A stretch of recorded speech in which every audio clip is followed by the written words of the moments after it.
کہ نہ کھیڈاਂਗੇ نہ کھیڈن دیاਂਗੇ. میاں صاحب جانتے ہو ساری باری آندے ہو نا. یہ میں سمجھنا کہ ہمیں جنگ نہیں آتی, ہمیں ہی جنگ آتی ہے. کراچی والوں کا پتہ ہمیشہ گروپ کا پتہ ہوتا ہے. پاک فوج زندہ باد, پاکستان بائندہ باد.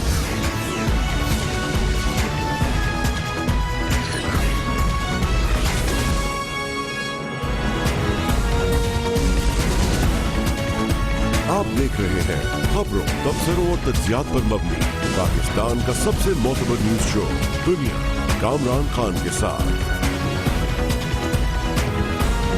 السلام علیکم, میں ہوں کامران خان. پاکستان مسلم لیگ نون یعنی حکمراں جماعت اور تحریک انصاف کے درمیان مسلسل جاری سیاسی کشمکش کا ایک اہم مرحلہ آئندہ چند دنوں میں آئے گا, جب متوقع طور پہ supreme court of Pakistan NA 110 یعنی کہ وہ حلقہ جہاں سے وفاقی وزیر دفاع پانی و بجلی جناب خواجہ محمد آصف 2013 کا الیکشن جیتے تھے, اس الیکشن میں دھاندلی کی شکایت کے حوالے سے اپنے فیصلے کا اعلان کرے گا. عمران خان کا دعویٰ یہ ہے کہ ایک اور وکٹ گر رہی ہے اور حکومت اپنے وزیر دفاع سے خواجہ آصف سے محروم ہونے والی ہے. یہ دعویٰ ہے عمران خان کا.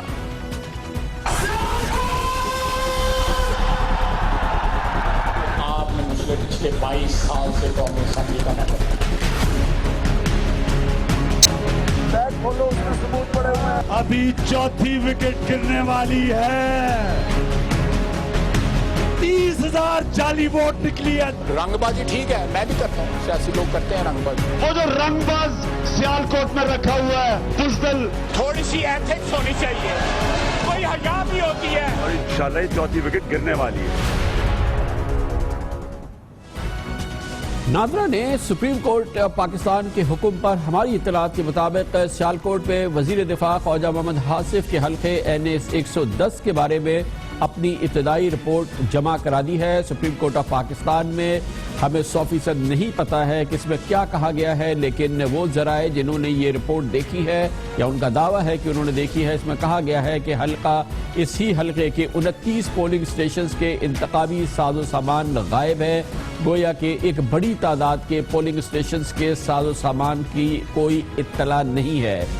یہ بھی کہا گیا ہے اس رپورٹ کے مطابق مبینہ طور پہ کہ NA 110 کے 29 پولنگ سٹیشن کا جہاں یہ کہا گیا ہے کہ میٹیریل غائب ہے, یہ بھی کہا گیا ہے کہ 8,300 کاؤنٹر فائلز ووٹس کے دستیاب نہیں ہیں یا اس قابل نہیں ہیں کہ انہیں پڑھا جا سکے, جبکہ 242 کاؤنٹر فائلز مکمل طور پہ غائب ہیں. انگوٹھوں کے نشانات کی تصدیق کی رپورٹ بعد میں جمع کرائی جائے گی, ابھی اس حوالے سے رپورٹ جمع نہیں کرائی گئی ہے. چیف جسٹس جناب انور ظہیر جمالی کی سربراہی میں سپریم کورٹ کے 3 رکنی بینچ نے تحریک انصاف کے امیدوار عثمان ڈار کی درخواست پر اس سال 19 جنوری کو حکم دیا تھا کہ ناظرہ اس حلقے میں انگوٹھوں کے نشانات اور کاؤنٹر فائلز پر کی اسکیننگ رپورٹ کرے اور اس کی رپورٹ سپریم کورٹ میں جمع کرا دے. جنرل الیکشن میں NA 110 میں مسلم لیگ نون کے خواجہ محمد آصف نے 92,803 اور تحریک انصاف کے عثمان ڈار نے 71,525 ووٹ حاصل کیے تھے. تحریک انصاف نے الیکشن کے نتیجے کے خلاف الیکشن ٹریبونل سے رجوع کیا تھا, لیکن اس کے بعد عثمان ڈار اس میں پیش نہیں ہوئے. ٹریبونل نے مئی 2014 میں درخواست نپٹا دی تھی, جس پر تحریک انصاف نے سپریم کورٹ سے رجوع کیا. یہ معاملہ اب سپریم کورٹ آف پاکستان میں ہے. تحریک انصاف کے چیئرمین عمران خان اب کہتے ہیں کہ یہ نشست پر فیصلہ ان کے حق میں آنے والا ہے. الیکشن کے فوری بعد سے جناب عمران خان سیالکوٹ کے NA 110, لاہور کے NA 122 اور 125 اور لودھرا کے NA 154 سمیت 4 حلقوں کا مسلسل اس کو کھولنے کا مطالبہ کرتے رہے, اور اس حوالے سے مختلف حوالوں سے اس بارے میں فیصلے بھی آ چکے ہیں. لاہور NA 125 میں خواجہ سعد رفیق نے تحریک انصاف کے حامد خان کو شکست دی تھی. اس وقت انہوں نے PTI کی درخواست کے خلاف سپریم کورٹ سے اسٹے آرڈر لے رکھا تھا. لاہور NA 122 سے اسپیکر ایاز صادق نے عمران خان کو ہرایا تھا. ضمنی الیکشن میں بھی انہوں نے PTI کے علیم خان کو شکست دی. لودھرا میں NA 124 میں صدیق بلوچ نے جہانگیر ترین کو ہرایا تھا, لیکن اس الیکشن کے ضمنی الیکشن میں جہانگیر ترین بھاری اکثریت سے کامیاب ہوئے. گویا صرف ایک نشست ہے اور وہ خواجہ آصف کی NA 110 سیالکوٹ کی نشست ہے, جہاں پر عمران خان کے ان 4 حلقوں کے حوالے سے جس پر ان کا اصرار دھاندلی ہوئی ہے ابھی فیصلہ آنا باقی ہے. اس حلقے کے حوالے سے اب تک کی جو پیش رفت ہے اس کی تحقیقات کے حوالے سے سپریم کورٹ آف پاکستان کے احکامات, الیکشن کمیشن آف پاکستان میں اس کی جو اس پر جو کارروائی ہوئی ہے اور اب اس کی تازہ ترین صورتحال، اس پر ہمارے ساتھ جوائن کیا ہے عدیل بڑائش نے، جو کہ جیو نیوز معاف کیجیے گا دنیا نیوز کے اسلام آباد میں کورسپونڈنٹ ہے۔ عدیل بڑائش صاحب، آپ بتائیے کہ کیا تازہ ترین خبر ہے اس حوالے سے؟ جی کامران صاحب، NA-110 کی انتخابی عذرداری کا جو معاملہ ہے یہ نادرا کی فرانزک آڈٹ رپورٹ پر بیس کر رہا ہے۔ یہ جو نادرا نے رپورٹ پیش کی ہے اس کو ہم ادھوری رپورٹ کہہ سکتے ہیں۔ یہ بیسیکلی سکیننگ رپورٹ ہے جس میں نشاندہی کی گئی ہے کہ 29 پولنگ سٹیشنز جو ہیں وہ ان کا ریکارڈ مسنگ ہے۔ یہ بہت بڑی تعداد ہوتی ہے کسی بھی حلقے میں جس کا ریکارڈ مسنگ ہو، کیونکہ تقریباً 35 سے 40 ہزار ووٹ بن جاتے ہیں 29 پولنگ سٹیشنز میں، اور جو وننگ مارجن ہے خواجہ محمد آصف کا عثمان ڈار سے وہ تقریباً 21,000 ووٹوں کا ہے۔ تو ماہرین کے مطابق بھی یہ چیزیں نتائج پر اثر انداز ہو سکتی ہیں، اور چونکہ جو وننگ مارجن ہے وہ 20,000 ووٹوں کا ہے اور اتنی بڑی تعداد میں اگر پولنگ سٹیشنز کا ریکارڈ مسنگ ہے تو نادرا بھی ان کا فرانزک آڈٹ نہیں کر سکتا، اور یہ کیس چل ہی اس بنیاد پہ رہا ہے جس میں پاکستان تحریک انصاف کی یہ استدعا منظور کرتے ہوئے سپریم کورٹ نے نادرا کو اس کیس میں فرانزک آڈٹ کا حکم دیا تھا۔ جی بہت بہت شکریہ، عدیل بڑائش ہمارے ساتھ ہے۔ وقفہ، اس کے بعد ہم ذکر کریں گے کراچی کی نامور سماجی کارکن، ان کا قتل ہوا تھا کچھ عرصے پہلے۔ یہ قتل ایسا تھا پورا پاکستان اس پہ ہل گیا تھا، اس فرشتہ صفت خاتون کی ہلاکت، ان کا قتل، اس کے بعد سے مسلسل ان کے مختلف قاتل پولیس پیش کر رہی ہے۔ ایک نہ رکنے والا سلسلہ جاری ہے۔ اب اس میں تازہ ترین پیش رفت ہوئی ہے اس معاملے میں، اس کے بارے میں آپ کو بتاتے ہیں چھوٹے سے وقفے کے بعد۔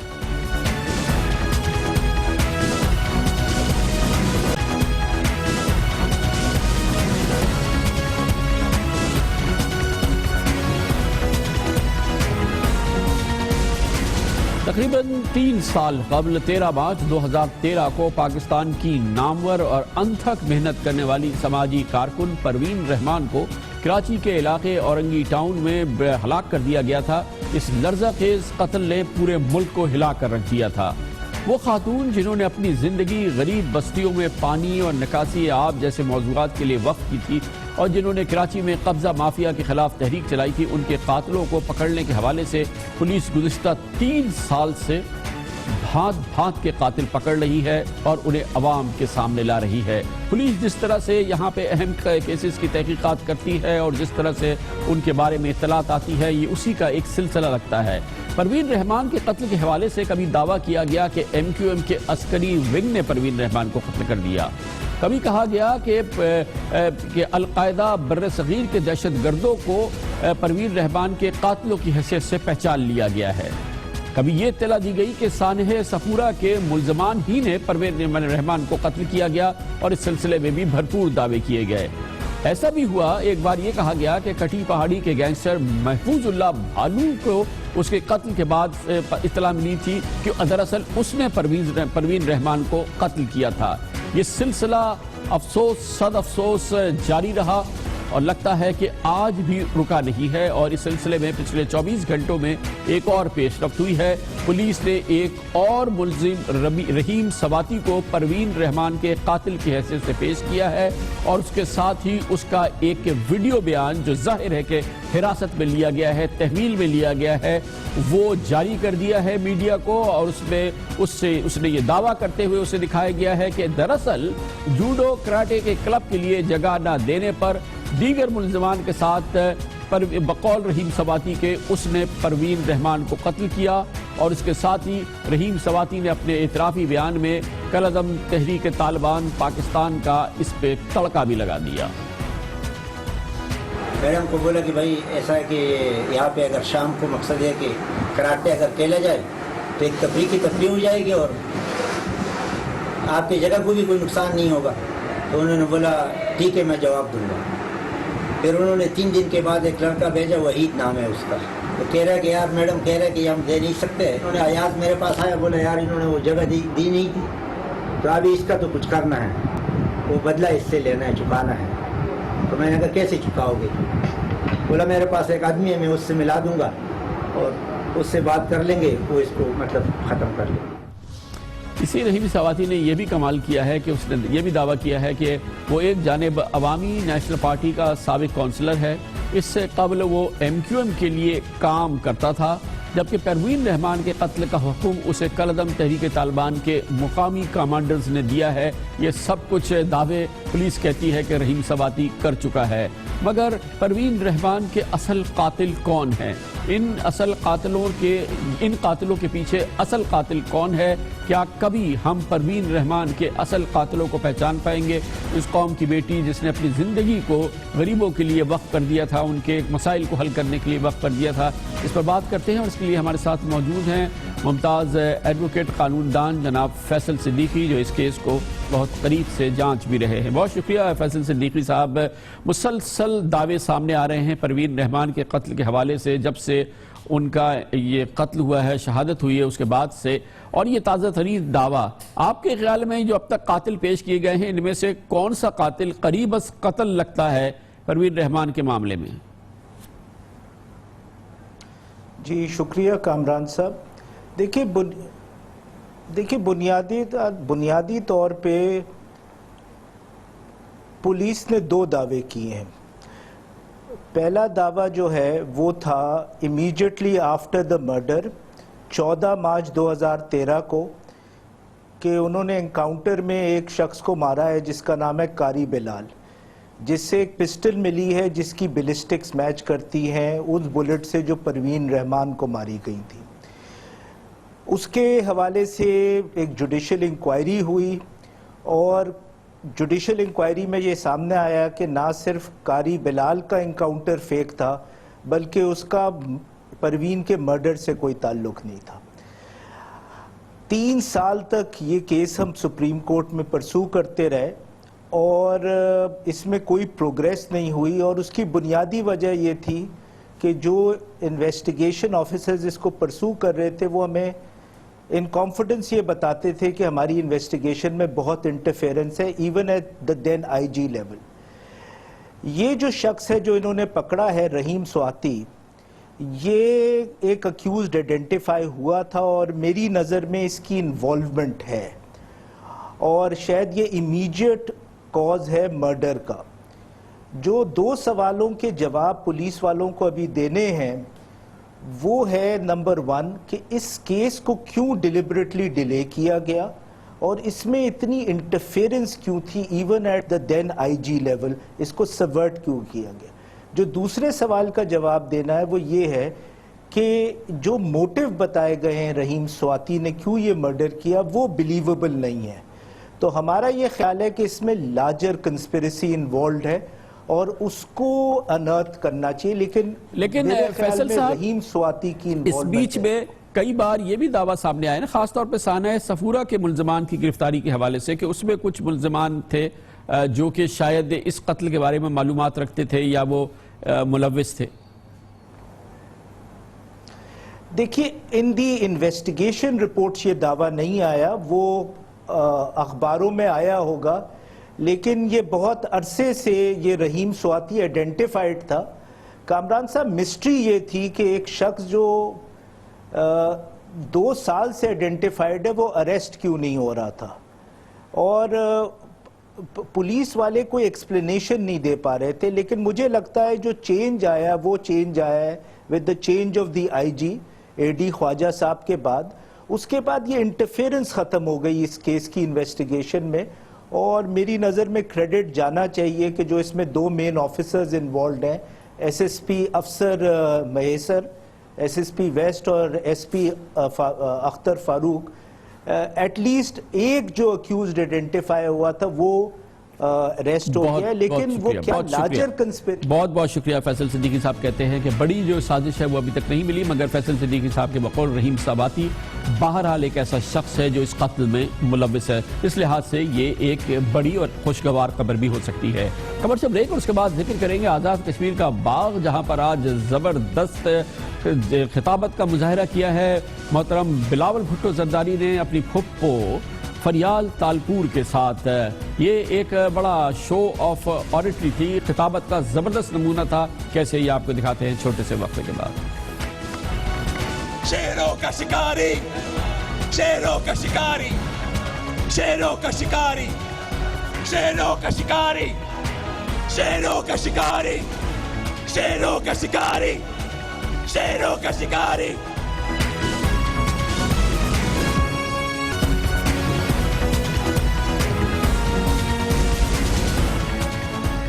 Welcome back. بلاول بھٹو زرداری اپنی پھپھو فریال تالپور دونوں پیپلز پارٹی کی اہم ترین طاقتور ترین شخصیات آج آزاد کشمیر کے باغ کے علاقے میں گئے جہاں پر انتخابات اب سے کچھ عرصے میں ہونے والے ہیں. وہاں پر یہ انتخابی جلسہ تھا. بلاول بھٹو زرداری اور محترمہ فریال تالپور نے یہاں جوش خطابت دکھایا اور خطابت کے نادر نمونے پیش کیے. بھرپور انداز سے تقریریں کی آج جناب بلاول بھٹو زرداری نے, فریال تالپور نے. اور فریال تالپور کی تقریر کے حوالے سے بہت اہم بات ہے کہ ان کا اس انداز کا جوش خطابت عام طور پہ عوام کے سامنے موجود نہیں تھا. اس طرح سے ان کے سیاسی کیریئر کا یہ ایک اور زبردست موڑ تھا جو آج دیکھنے میں آیا. بلاول بھٹو زرداری نے ایک بار پھر پاکستان پیپلز پارٹی میں پاناما لیکس کے حوالے سے وزیر اعظم کے استعفے کے معاملے میں جو اختلاف ہے یا دو پوزیشنز ہیں اس کی عکاسی کی. پاکستان پیپلز پارٹی بہر صورت کہہ رہی ہے کہ وہ جناب نواز شریف کے وزیر اعظم کی حیثیت سے براہ راست استعفے کا مطالبہ نہیں کر رہی ہے, اور پاکستان پیپلز پارٹی اور حزب اختلاف کے اتحاد نے باقاعدہ اس بات کا اعتراف کیا ہے کہ وزیر اعظم سے پاناما کے معاملے میں استعفیٰ نہیں مانگا جا رہا. لیکن عوامی خطاب میں جناب بلاول بھٹو زرداری نے ایک بار پھر اپنی وہ پوزیشن دہرائی جو اس سے پہلے انہوں نے یہی آزاد کشمیر میں اب سے چند ہفتے قبل ایک انتخابی جلسے سے خطاب کرتے ہوئے کی تھی, جس میں انہوں نے کہا تھا کہ ان کے خیال میں وزیر اعظم کو پاناما پیپرز کے معاملے میں اپنے عہدے سے استعفیٰ دے دینا چاہیے. اور اس میں جناب بلاول بھٹو زرداری کا جوش خطابت کھل کے سامنے آیا. ہم پاناما لیکس کی صاف و شفاف تحقیقات چاہتے ہیں. میاں صاحب, آپ نہ تو اسمبلی میں آ رہے ہیں اور نہ ہی ان کے جواب دینے کے لیے تیار ہے. یہ قوم آپ سے جواب مانگ رہی ہے, جواب تو دینا ہوگا. میرے دوستو, ان کے دن گنے جا چکے ہیں. ان کی حکومت کی کشتی اب لیک ہو کر ہچکولے کھا رہی ہے. میرا مطالبہ مان لے اور گھر چلے جائے. بلاول بھٹو زرداری کا وزیر اعظم نواز شریف سے کہنا تھا کہ کیونکہ ان کا مطالبہ ہے وہ گھر چلے جائیں. آج کی اس جلسے کی سب سے اہم بات بلاول بھٹو زرداری صاحب کی تقریر نہیں تھی بلکہ ان کی پھپھو فریال تالپور جو پاکستان پیپلز پارٹی کی ان کے بعد سب سے طاقتور ترین شخصیت ہیں, وہ آج جلسے میں موجود تھی. آج انہوں نے بھی بھرپور جوش خطابت دکھایا. خطابت کا یہ بھرپور مظاہرہ, عوامی خطابت کا یہ بھرپور مظاہرہ اس سے پہلے دیکھنے میں نہیں آیا, کم از کم اس لیول پہ. لبیک اللہم لبیک اللہ رب العالمین. جیے بھٹو, جیے بھٹو, جیے بھٹو, جیے بھٹو, جیے. اور نعرہ آئے گا, قدم بڑھاؤ بلاول زرداری, ہم تمہارے ساتھ ہیں, ہم تمہارے ساتھ ہیں.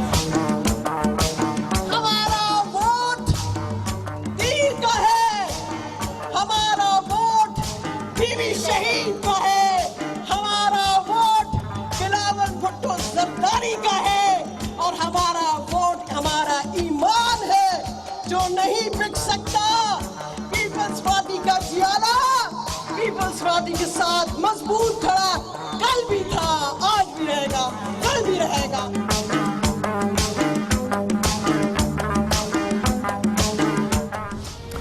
محترمہ فریال تالپور کا یہ انداز بہت ہی معنی خیز زبردست انداز تھا جس میں آج انہوں نے عوامی اجتماع میں خطاب کیا, اور ظاہر ہے کہ بہت زیادہ جذبات میں تھی محترمہ فریال تالپور. اور اس دوران ان کے منہ سے جو ایک جملہ نکل گیا وہ پاکستان کے سوشل میڈیا پہ اس وقت ٹرینڈ کر رہا ہے اور بہت زیادہ اس کو یوز کیا گیا ہے, اس پہ بات کی جا رہی ہے, تبصرے کیے جا رہے ہیں اور اس کی وجوہات ڈھونڈنے کی کوشش کی جا رہی ہے. بہت ہی دلچسپ بات ہے, گو کہ صرف یہ ایک سلپ آف ٹنگ ہے, ہم نہیں بتائیں گے کہ کہاں ان کی زبان پھسلی ہے, آپ خود ذرا سا دیکھ لیجئے.